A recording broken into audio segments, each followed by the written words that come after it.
tuya, día a día. Día a día. La W, rompiendo esquemas, siendo parte de tu vida.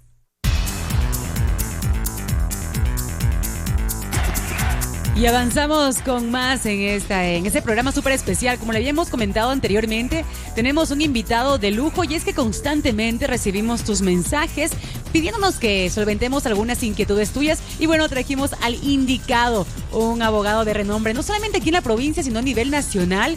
Y es que lo digo por experiencia propia, porque lo conozco, he trabajado con él. Y bueno, doy fe de esto. Perfecto. Y es que bueno, la pensión alimenticia es una obligación económica ordenada por un tribunal para proporcionar manutención al cónyuge en caso de separación o divorcio. El tema del día de hoy, pensión alimenticia y todo lo que eso conlleva, ¿no? Para eso hemos invitado al doctor Juan Carlos Almeida Pozo. Bienvenido, doctor. ¿Cómo está? Buenas tardes. Buenas tardes, Paola, Carlos. Muchas gracias por la invitación. Un gusto estar con ustedes y muchas gracias por tus generosas palabras, Paola. No, gracias a ti, Juanca, por aceptar esta invitación. Y bueno, es que mucha gente decía, por favor, queremos tratar este tema, claro. Es de vital importancia. Y es que en realidad mucha gente dice, se ha hecho el negocio de las mujeres. No lo vemos de esa manera, ¿no? Pero también como que hay cosas justas y cosas injustas, o tal vez la gente no conoce que puede hacer algo a favor del padre también, o la madre algo a favor de ella. Pero siempre, como suelen decir también, doctor, el que más tenemos que velar es por el niño, ¿verdad? Claro. Él es el mayor beneficiario o el que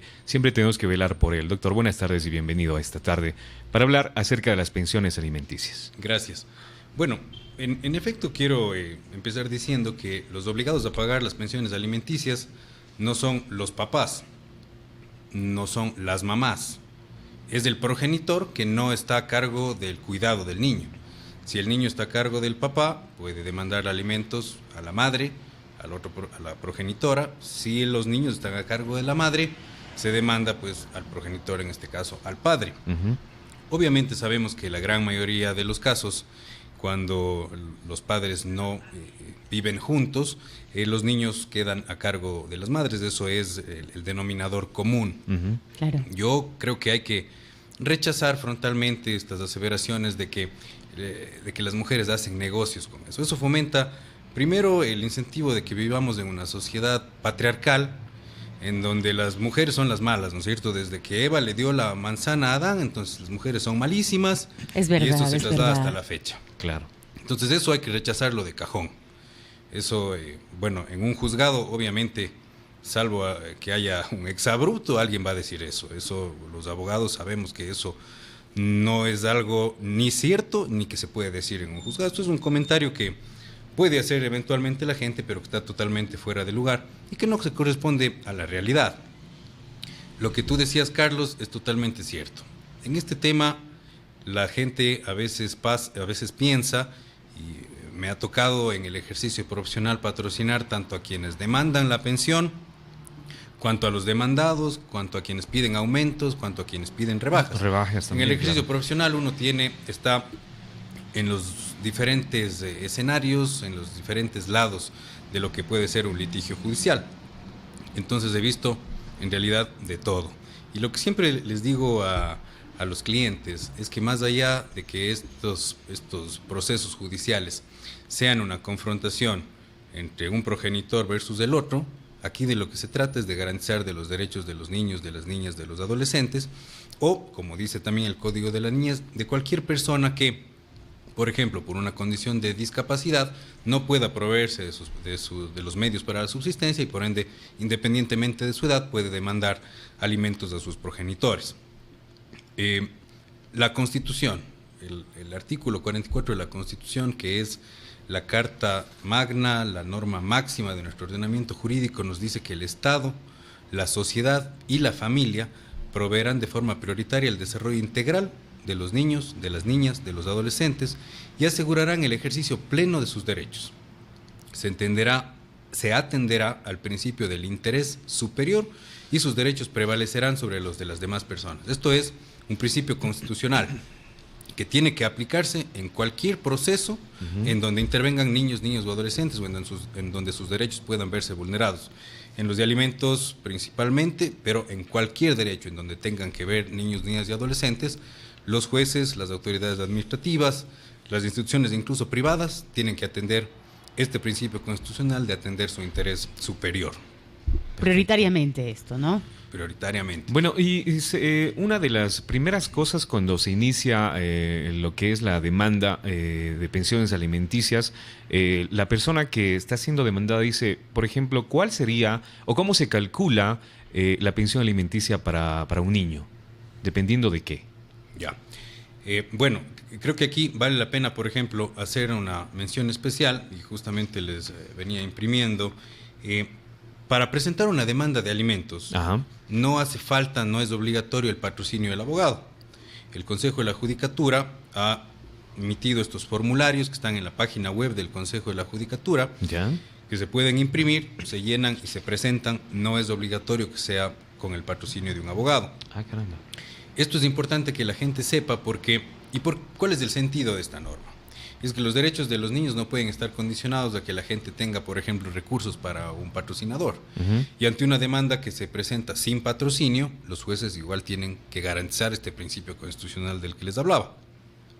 Lógicamente, siempre el patrocinio, la asesoría de un abogado, valga la redundancia, ayuda. Hay detalles formales, sobre todo en lo que tiene que ver con la presentación de pruebas, justamente en lo que tú consultas de cómo determinar el valor, en los que sí, la asesoría de un profesional del derecho puede llegar a ser determinante, pero la gente tiene que saber que tiene la opción de hacerlo sin el patrocinio de un abogado. Me parece bastante bien eso. ¿Cuáles son los parámetros para definir el monto de las pensiones alimenticias? Bueno, en términos generales, los ingresos que tiene el progenitor que es demandado, las necesidades que tiene el menor, y aquí quisiera leerles exactamente lo que dice el código de la niñez y adolescencia, de cuáles son los conceptos que esta pensión alimenticia debería cubrir, mínimamente cubrir. Y el código de la niñez y adolescencia te dice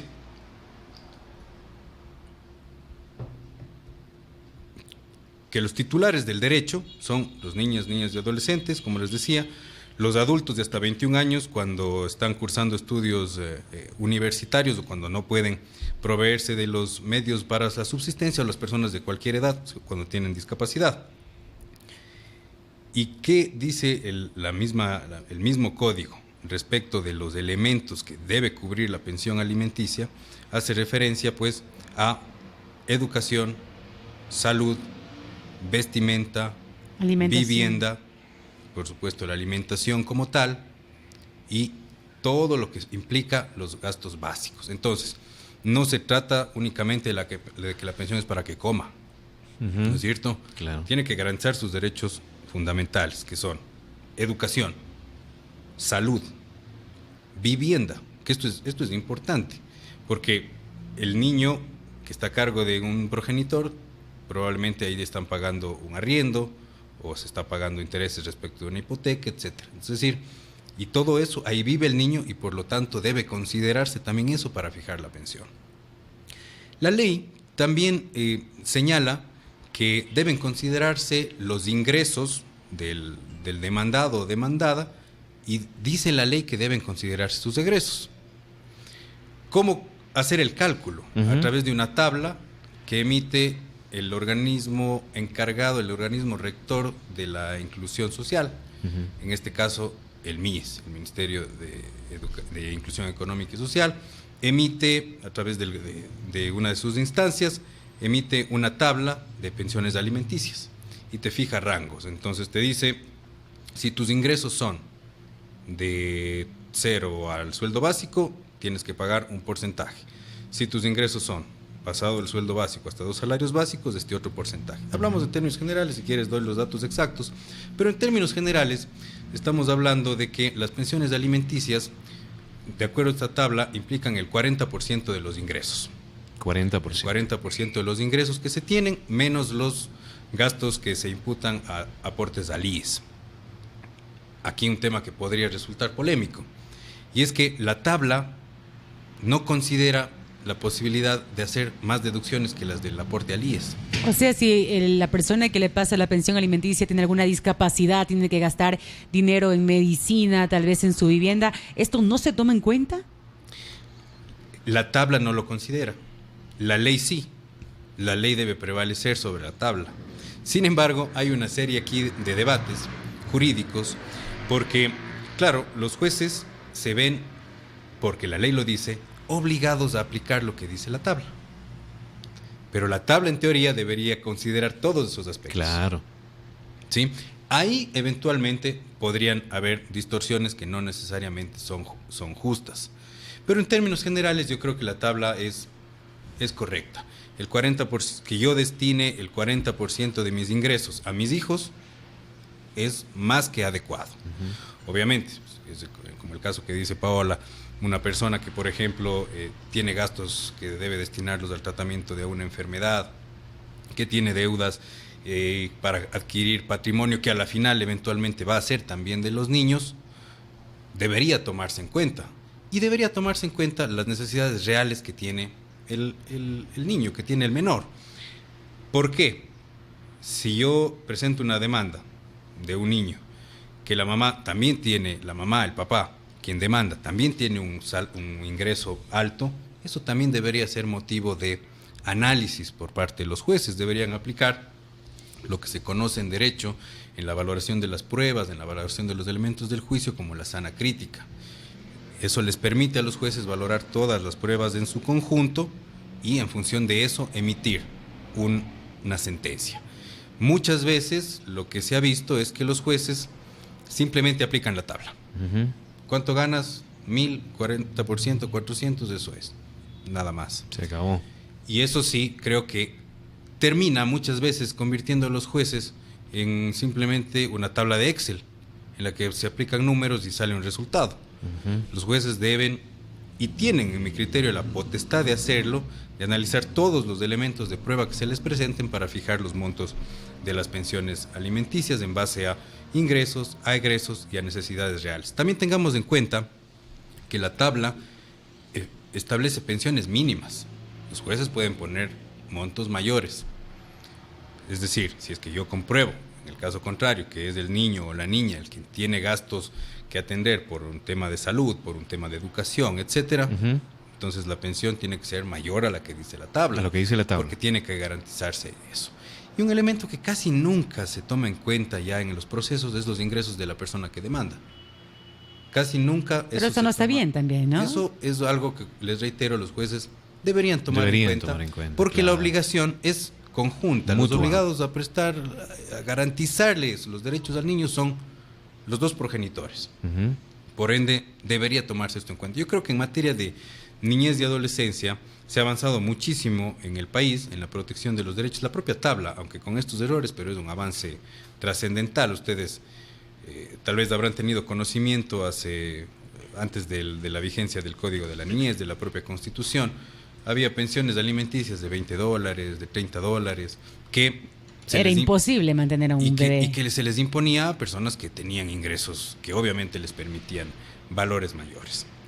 Entonces, la tabla es una garantía, es un avance, pero es totalmente perfectible y creo que deben ir empezando a sentarse precedentes en el sentido que los jueces valoren mucho más allá de los elementos que les obliga la tabla, sino todos los que se presentan en los procedimientos judiciales. Doctor, tengo una consulta y es que aquí también nos han preguntado por mensajes. La ley tampoco es tan justa en el tema de, claro, uno como madre se preocupa por nuestros hijos y claro, en la mayoría de casos los niños se quedan con la madre, ¿no? Uno entabla ya la demanda por pensión de alimentos y empieza a regir desde el momento que ingresa este papel, mientras que el padre, por A o B motivo, tiene otra carga familiar o se queda sin empleo. ¿Cómo sería? La rebaja empieza a darse desde el día del juicio, o sea, no es desde que él ingresa los papeles. ¿Por qué se produce esto? Eso tiene una explicación lógica y que viene justamente del proteger los derechos de los menores. Como te decía, en el ejercicio de la profesión se tienen los diferentes casos. Para fijar la pensión desde el día que la hayas presentado, aunque si la sentencia sale un año después, pues tienes que pagar desde el día que se presentó la demanda, ni siquiera desde que se citó, desde que se presentó, acumulado. En el caso de la rebaja, es desde que se sentencia, y eso tiene una lógica, y es que tienes que garantizar el derecho al menor. Pero si el papá no tiene trabajo, ¿cómo le podemos garantizar el derecho? De acuerdo, pero el tema es que tendrías que demostrar eso. Cuando tú pides una rebaja de una pensión, tú planteas los hechos, pero luego tienes que probarlos. Claro. Y antes de que se prueben, mal haría el juez en decir, bueno, como me han argumentado que ha perdido el trabajo o que tiene otro niño, entonces desde ahora yo ya le quito al alimentado del que se pide rebaja, ya le rebajo su pensión. Pero tomando en cuenta algo, doctor, es que, tomando en cuenta algo, aquí tenemos muchos mensajes que nos están llegando, tomemos en cuenta algo, que las audiencias y los juicios no se dan a la semana que uno entabla algo. En casos llegan a darse después de medio año, por decir lo mínimo en realidad. Entonces, ¿cómo hace la persona que está pagando la pensión alimenticia sin los ingresos? Puede que esté desempleado o puede que tenga otra carga familiar. ¿Cómo hace esta persona para solventar esos 6 meses, puesto que le va a tocar pagar igual? Y cuando demuestre eso, no le van a devolver el dinero, al menos eso es lo que nos comentan aquí. No se puede devolver el dinero, pero yo ahí les invito a hacer la siguiente reflexión. ¿A quién le estoy pidiendo que me devuelva el dinero? Claro. Le estoy pidiendo que me devuelva el dinero al niño. Al niño. Claro. Al niño, a la niña o al adolescente. Entonces eso no tendría En sentido. el supuesto que no pague todo este tiempo, ¿pueden ya mandarle una orden de aprehensión? Porque puede que el papá no tenga plata, claro, hay que tomar en cuenta los dos lados, ¿no? Puede que diga, bueno, no le he pagado todo este tiempo porque me he quedado sin sueldo, no tengo trabajo ya 7 meses, por favor, entiéndanme. Entonces, ¿qué puede pasar? ¿Le van a mandar a la cárcel a esta persona que estuvo sin empleo todos estos meses? En ese tema ha habido avances importantes. Tú recordarás que hace algunos años, incluso se viralizó en las redes, el caso de abuelitos a los que les dictaban medidas de apremio personal por falta de pago de las pensiones. Actualmente, para que una persona tenga privación de libertad como consecuencia de no pagar una pensión alimenticia, eso se da única y exclusivamente en el caso de que se evidencie que no ha pagado por, digamos en términos más que jurídicos entendibles, por irresponsabilidad. Porque si yo pido que se ordene la detención, la privación de la libertad de una persona porque no me ha pagado más de 2 pensiones alimenticias, el juez antes simplemente verificaba, está impago, muy bien, mándele a coger preso. Ahora el juez convoca una audiencia y le escucha a la otra parte. Y le dice, ¿por qué no ha pagado? Perdí mi trabajo, tuve un accidente, en fin, justifica. Y cuando se justifica ya no cabe esta medida de apremio personal. Entonces en eso ha habido un avance importante que impide que haya vulneración de derechos. Lo otro sí realmente resultaba muchas veces una locura. Y además también tener en cuenta que en su momento la pensión por alimentos era una suerte de cadena perpetua porque estabas detenido hasta que pagues. Si nunca tenías... ¿Y cómo podían sacar dinero? Entonces ahora existen tiempos. La privación de la libertad llega máximo a los 60 días. Luego de eso, nuevamente tendría que volver a configurarse la falta de pago, la falta de justificación respecto de por qué no estoy pagando para volver a dictar una medida. Creo que es lo correcto.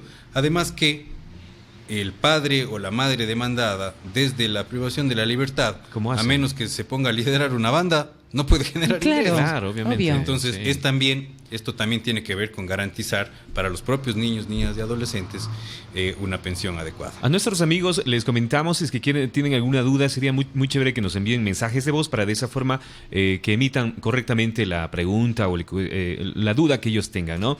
Tenemos algunos mensajes en el Facebook Live y en nuestro WhatsApp. Una pregunta, doctor. Cuando se atrasa, ¿de cuántas pensiones puede ya iniciar Bueno, ahora ya no es exactamente la orden de apremio, ¿no? Sino se hace una cita para una audiencia, en un consenso o algo por el estilo, ¿no? ¿Con cuántas pensiones se da? Dos pensiones. Ok. Sí. Muchísimas gracias. Tenemos mensajes de texto, tengo aquí mensajes nos escriben también. Dice, buenas tardes, ¿qué puedo hacer si el papá de mi hija no paga nunca en las fechas que es y tiene ahora 9 pensiones atrasadas? ¿Qué puedo hacer? Por favor, ayúdeme. Ya. Son 9 pensiones. Bueno, 9 pensiones. Es un horror ya. Ya configura los hechos que la ley prevé para la posibilidad incluso de prever, valga la redundancia, una privación de libertad. Es decir, una medida de apremio personal. Las medidas de apremio personal no son solo la privación de libertad. se puede pedir, ¿no es cierto?, la prohibición de salida del país, por ejemplo, que tiene también a veces efectos interesantes. Y también hay medidas que son de tipo real, de tipo material, prohibición de venta de inmuebles, secuestro de bienes muebles, etc. Entonces, en este caso, lo que se puede hacer son dos alternativas, y aquí viene un tema del que todavía no habíamos hablado.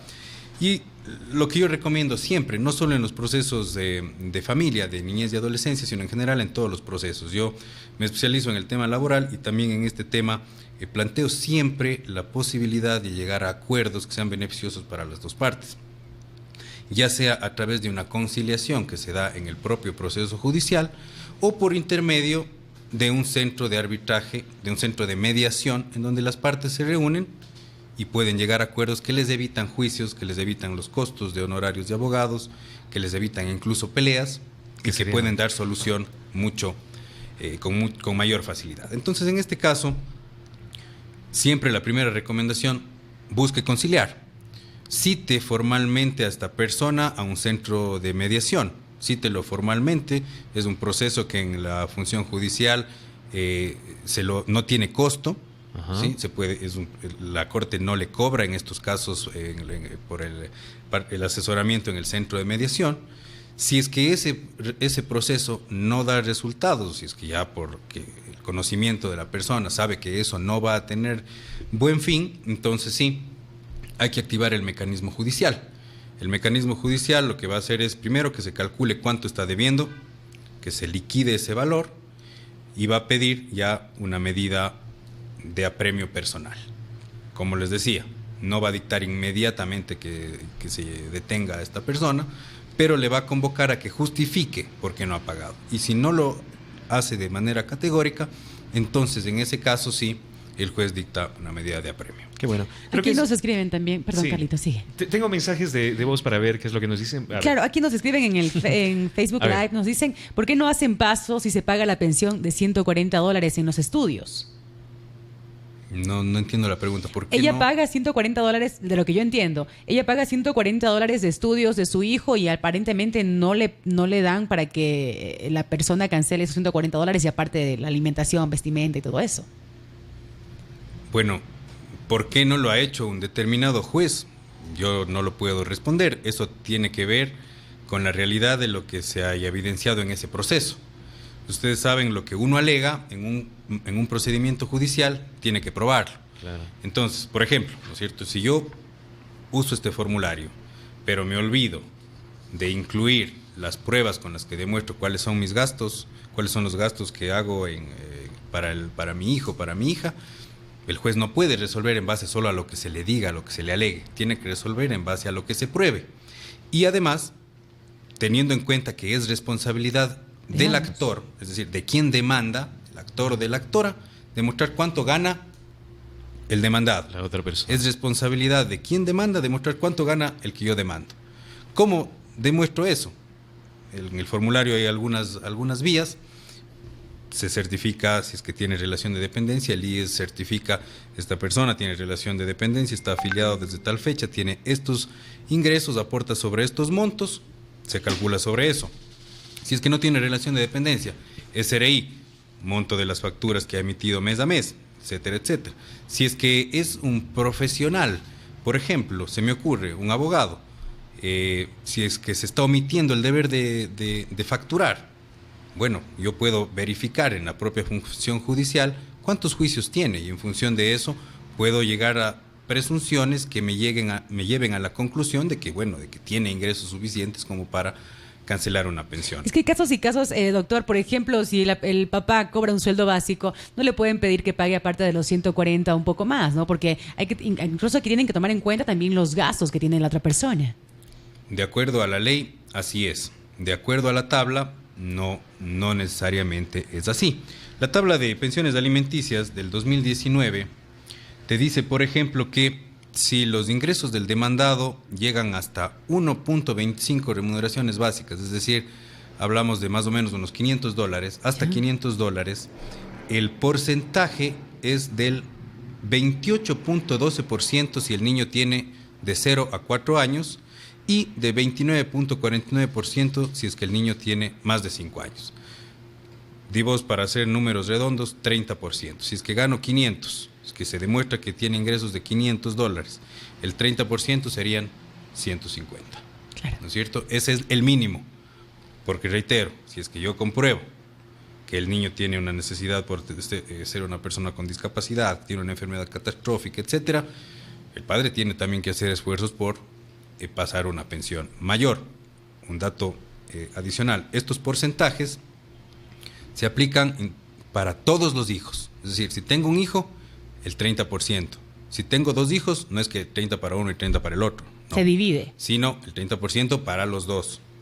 ¿Sí?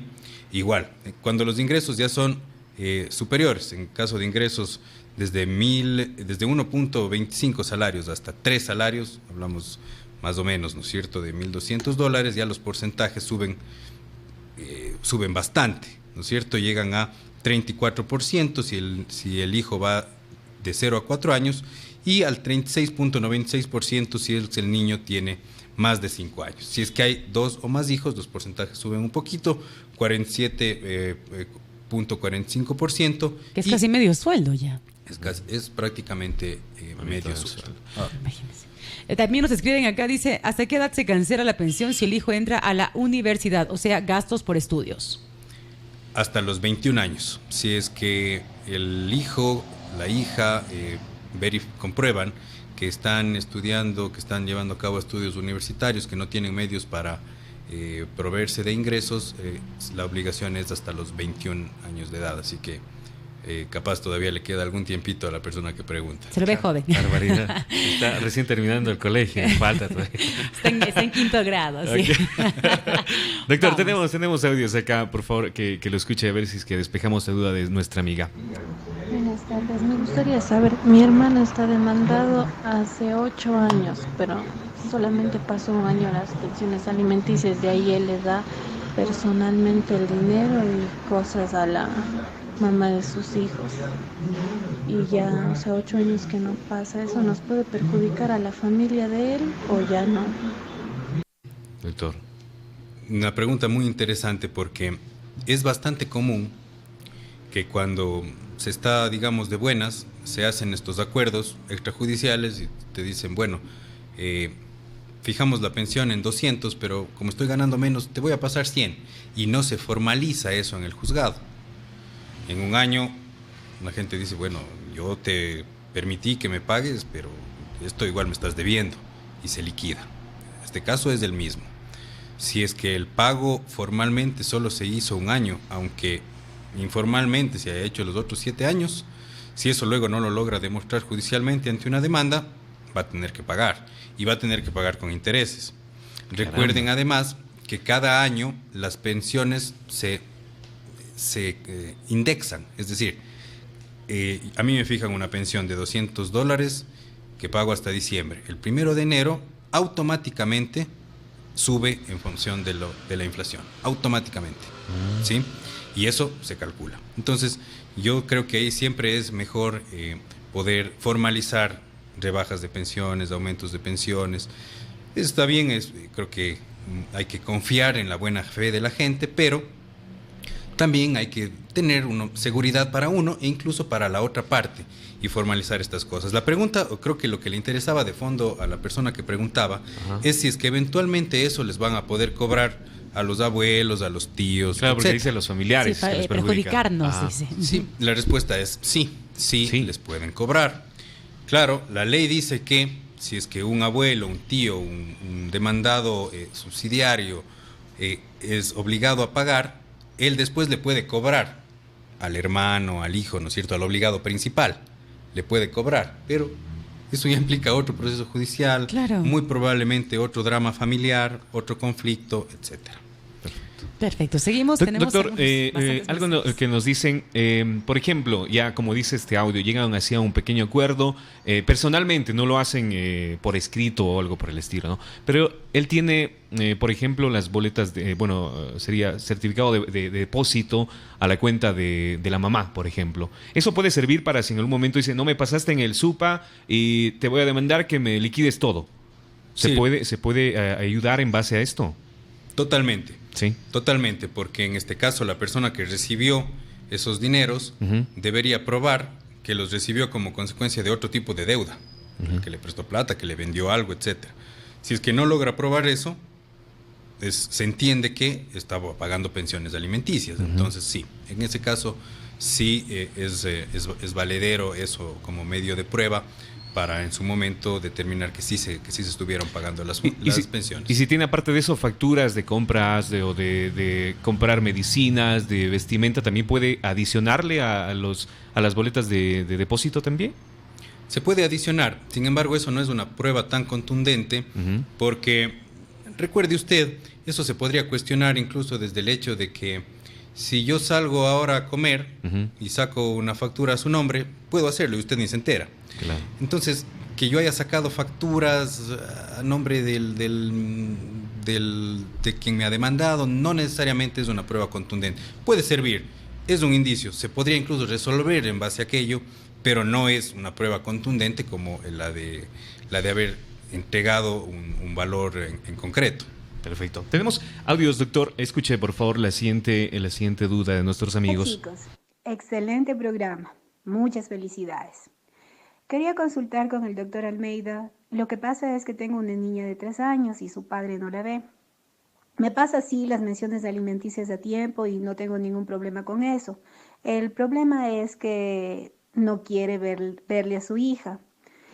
¿Puedo de alguna manera obligarle a que vea a la niña o no? Ayúdeme con eso, por favor. Gracias. Lamentablemente. Qué silencio abrumador aquí. ¿Cómo hacer Sí. para obligarle, no? O sea, ya deberían hacer ya de la persona. Eso es imposible.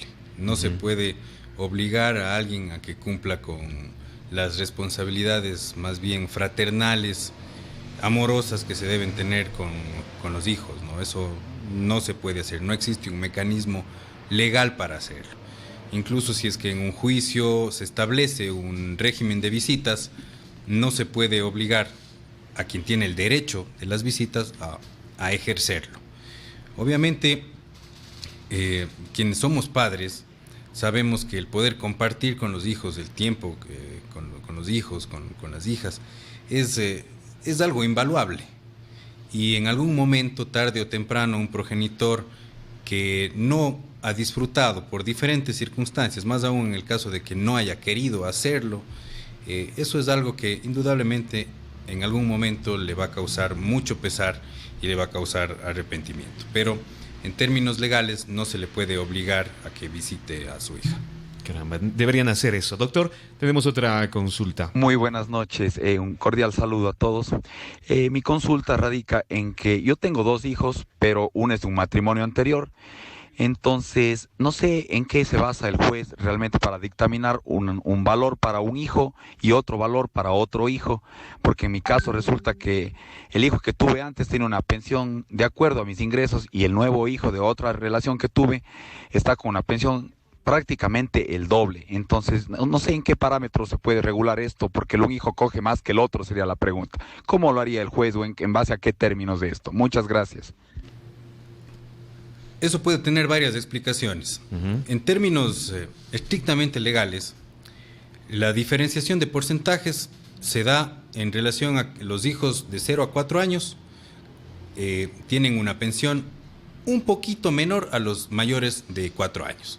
Por poner un ejemplo, en quienes ganan más de 1.25 salarios, los hijos de 0 a 4 años tienen como pensión alimenticia derecho a un porcentaje del 34.84 y los mayores de 5 años del 36.96. Entonces, el caso que nos comenta el señor no podría darse en aplicación de la tabla. Sería imposible. Lo que puede haber sucedido es que en el primer juicio se tuvieron en cuenta unos hechos y en el segundo se tuvieron en cuenta otros hechos. Es decir, en el primer juicio se probaron unos ingresos y en el segundo juicio se probaron otros ingresos. Y un tema trascendental es que seguramente en el primer juicio el juez fijó un monto pensando y verificando que tenía un solo hijo. Y en el segundo juicio dijo, como tiene 2, entonces el porcentaje tiene que ser calculado en base a los dos. Esa debe ser la explicación, ¿no es Puede cierto? ser, ¿no? Habría que Claro. revisar el caso en concreto, pero la explicación debe ser esa. En el primer juicio se tomó en cuenta unos ingresos y sobre todo que tenía un solo hijo, y en el segundo ya se tomó en cuenta que tenía dos. Lo que tiene que hacer en este caso el señor es presentar una demanda de rebaja en el caso del hijo de su primer compromiso, del que está recibiendo una pensión mayor. Ok. Bueno, tenemos un poco más, tenemos muchas dudas más bien de nuestros amigos oyentes. Buenas noches, mi consulta es la siguiente. Yo tengo conocimiento que el papá gana más de $1,000. De hecho, tiene 2 ingresos. Pero él solo quiere pasar $120. No he puesto la demanda de alimentos. Él es también abogado. Entonces, me dice que si él quiere puede pasar $70, que sería lo mínimo.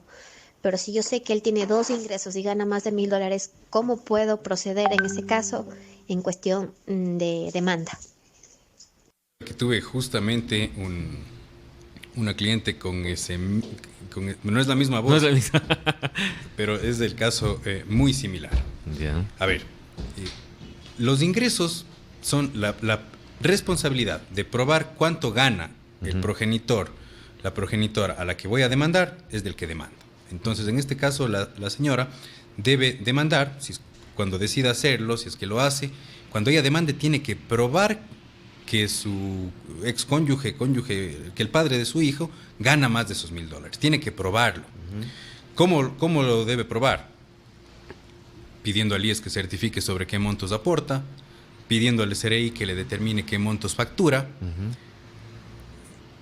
Pagar $70 implicaría que no se puedan probar ingresos mayores a un salario básico. ¿Por qué alguien podría atreverse a decir eso aunque gane más? Eso significaría que esta persona no está declarando todos sus ingresos. Pero esto es una elucubración, ¿no es cierto? Hay que probarlo. Entonces, es responsabilidad del actor en este caso probar que gana más de $1,000. ¿Cómo hacerlo en el caso de un profesional? Por ejemplo, se me ocurre que un mecanismo adecuado es el solicitar al propio Consejo de la Judicatura que indique en cuántos casos este profesional ha patrocinado a X, Y o Z cliente.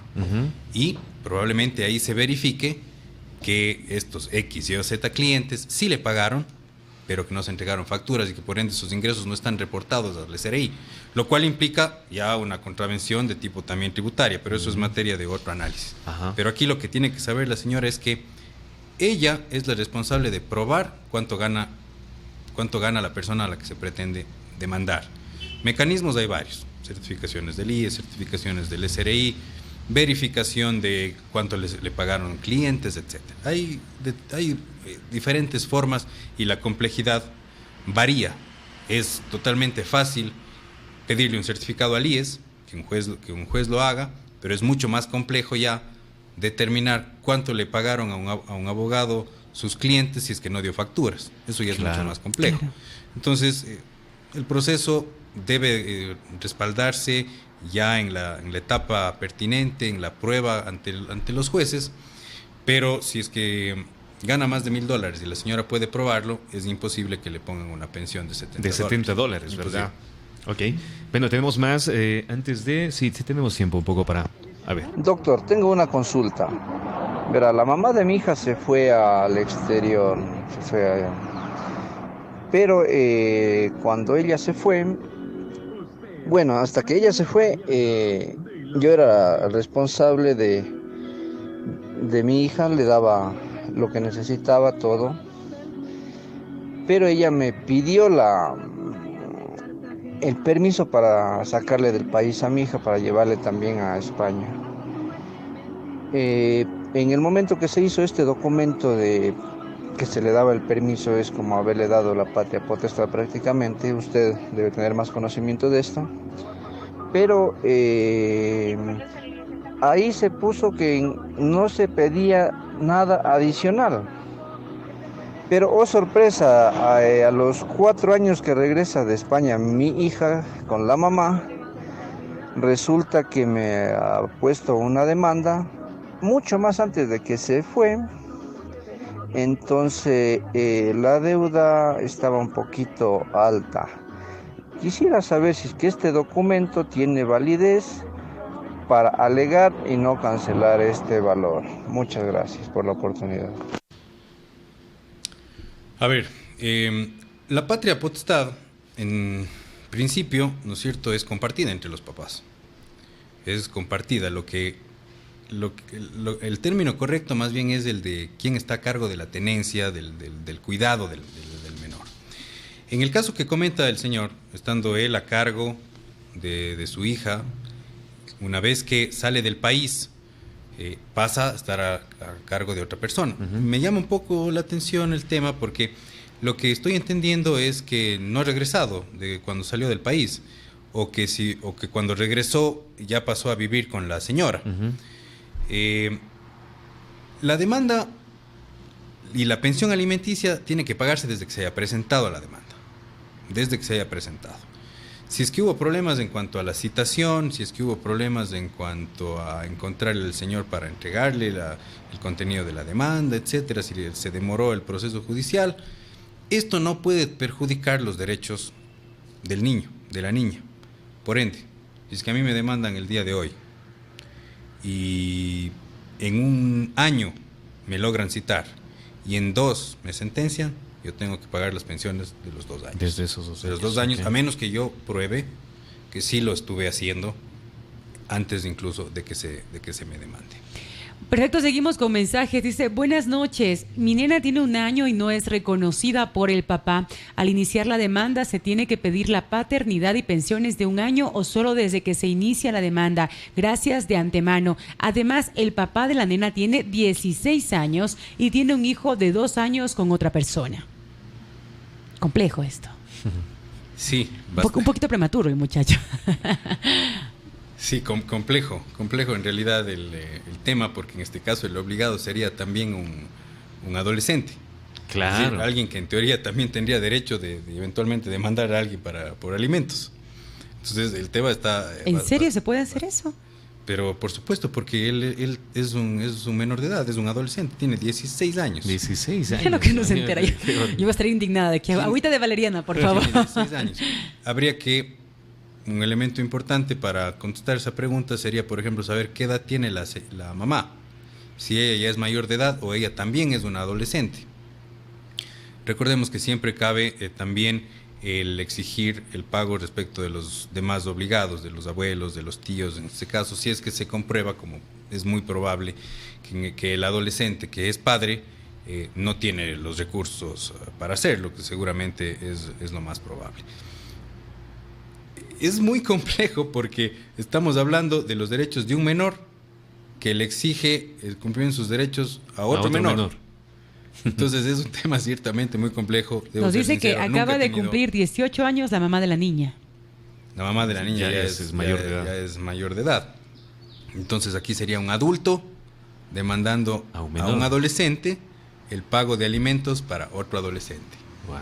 Este segundo adolescente, el hijo de las dos personas de las que hablamos, su derecho por ser un recién nacido, etcétera, va a prevalecer.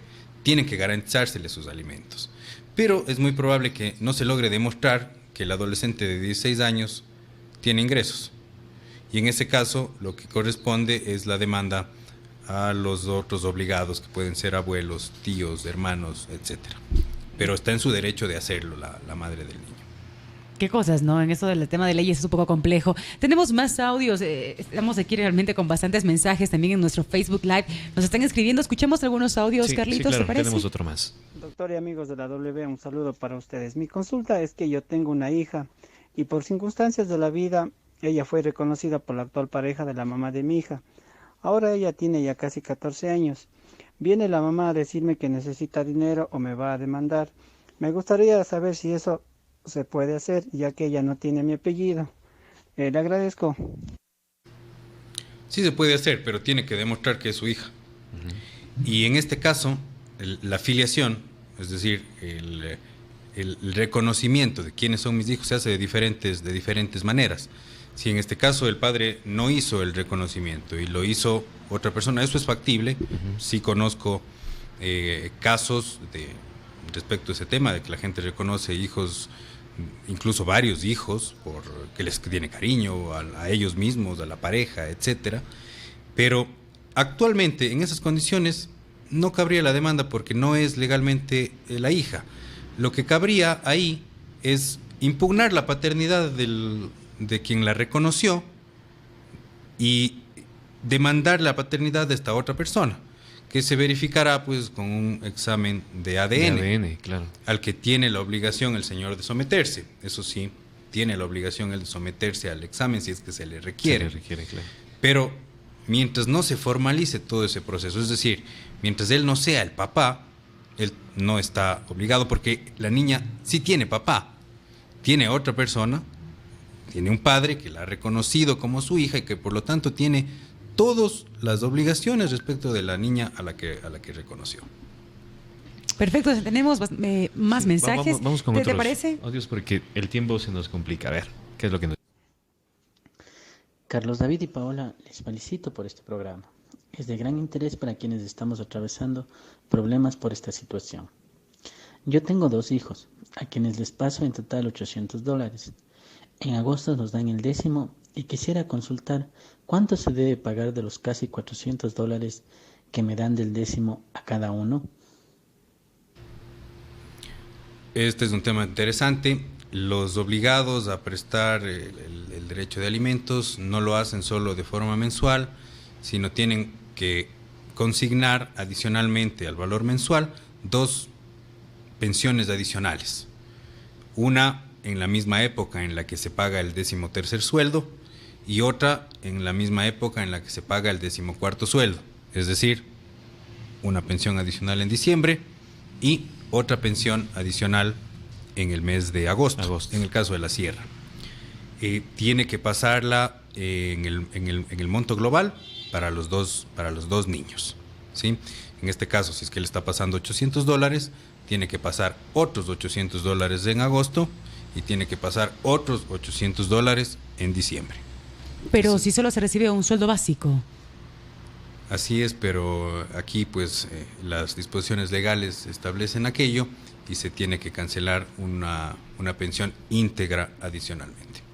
¿Qué tal? Interesante eso. Tenemos muchos mensajes también. Dice, buenas noches, soy madre de 3 hijos y al querer iniciar el juicio de alimentos me dice mi esposo que si hago eso va a vender la casa y que no va a recibir nada de pensiones porque se paga el crédito hipotecario de la casa. Mi pregunta es, para el cálculo de las pensiones, ¿ingresan las deudas? Ya. Se ve de todo en realidad. Se escucha. Se escucha de todo. Claro. Lo que prima para la determinación del monto a pagar es el monto de los ingresos que tiene el obligado, que tiene el demandado. Las deudas pueden eventualmente llegar a considerarse, sin embargo, la práctica común en el ejercicio profesional y en las resoluciones judiciales es aplicar directamente la tabla tomando en cuenta únicamente los ingresos que se prueban respecto del demandado y como deducciones los aportes que se hagan a la seguridad social y los que se hagan, si es que no es en relación de dependencia, como pago de impuesto a la renta. Nada más, pagos por hipotecas, etcétera, no se toman en cuenta. Y en ese caso en concreto tiene una relativa lógica porque lo que yo estoy pagando como hipoteca, en el mejor de los casos se podría considerar el monto de intereses, porque lo otro estoy pagando pero me queda a mí mismo, es decir, estoy pagando por un activo que es mío. No tendría sentido que eso se me deduzca porque igual me está que la casa es mía. Lo que se podría eventualmente deducir son los intereses que pago, pero eso no es lo común, no he visto que se acepte. Lo que se suele hacer en la generalidad, 99% de los casos, es aplicar únicamente la tabla en función de los ingresos que se prueban respecto del demandado. Otra cosa aquí que tuve un caso es que un cliente me decía, bueno, entonces, como me van a demandar, entonces voy a renunciar a mi trabajo. Eso resulta totalmente inadecuado por 2 circunstancias. Primero, porque se queda sin fuente de ingresos. Claro. Y segundo, porque aunque esté sin fuente de ingresos, le van a fijar una pensión. Y si es que en el proceso se demuestra que usted perdió el trabajo por su voluntad, porque usted renunció, el juez debería presumir que es porque va a tener un ingreso igual o mejor, porque si no, uno no renuncia. Claro. Entonces, eso es totalmente algo que no se recomienda. Seguimos con bastantes mensajes, pero aquí nos dicen, por favor, contactos del doctor. Por favor, doctor, ¿dónde lo encontramos? ¿A qué número podemos llamarlo para querer preguntar cualquier cosa? Porque aquí tenemos un montón de mensajes que se van a quedar todavía en espera, lastimosamente. ¿Puede darnos los contactos, doctor? Claro, con todo gusto. Nosotros en Almeida y Pozo Abogados somos una firma que tiene profesionales con más de 15 años de experiencia como firma, como tal. Estamos en Cuenca desde el año 2015. Nuestras oficinas están en el edificio del Colegio de Ingenieros Civiles de la SUAY, es la oficina 222, nuestro teléfono es el 288-1082, mi teléfono celular es el 0992-520-128, el correo electrónico es info@almeidapozo.com.es y les invito pues también a visitar la página web que es www.almeidapozo.com.es. En esa página pues presentamos al equipo y además tenemos enlaces muy interesantes sobre temas jurídicos que analizamos y que compartimos con nuestros clientes y con todos los quienes visitan la página. También tenemos la fanpage en Facebook de Almeida y Pozo Abogados. También queremos recordarle a nuestros oyentes que si tienen algún tema, así como nos pidieron el tema de pensiones alimenticias, ustedes tienen tal vez alguna duda en cuanto al tema laboral, en cuanto al tema de herencia, se me ocurre, que son temas muy frecuentes que tienen problemáticas, ¿no?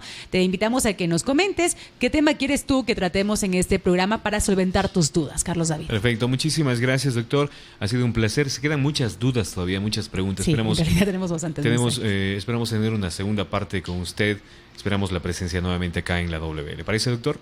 Con muchísimo gusto. Este es un tema en el que creo que además es parte del deber que tenemos los profesionales de asesorar, porque más allá incluso de la eventualidad de cobrar un honorario, aquí estamos hablando de derechos de niños, niñas y adolescentes, y ahí el tema importante es ese. En el tema laboral igual, Paola, Carlos, a las órdenes, es mi especialidad y ahora están en boga los temas laborales en el sector público, en el sector privado y con los despidos masivos, lastimosamente.